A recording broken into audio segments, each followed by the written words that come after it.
Dünyada birgina sen omadsiz kunlaring cho'zilyaptimi?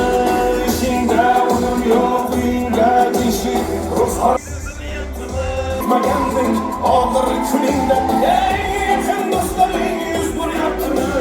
Siqilma mehmon bir tarangda bu jon ham ko'p uchrar yo'lingda, yaxshi-yu yomon ham istasang topilar har mushkulga iloj. Gar zamonga boqmasang boqmas zamon ham.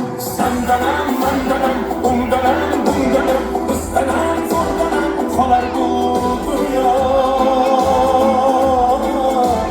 Kamdanam ko'pdanam kengdanam tordanam yo'qdanam bordanam qidirma xato.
Mehmondir tanangda bu jon ham ko'p uchmar yo'lingda, yaxshi-yu yomon ham istasang topilar har mushkulga iloj. Gar salomga boqmasang boqmas zamon ham.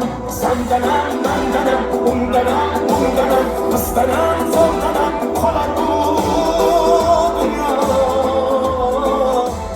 Kamdanam ko'pdanam kengdanam tordanam yo'qdanam bordanam qidirma xato.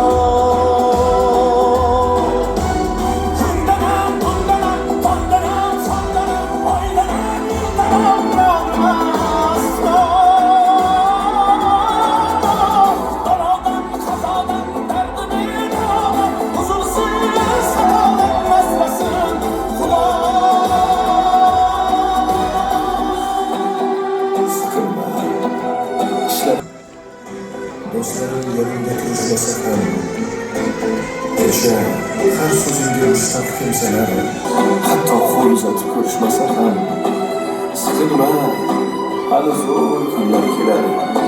Yo'qotganlaringning o'rni to'ladi. Buguncha boriga shukr qil. Shunda ertangi kun sening kuning bo'ladi.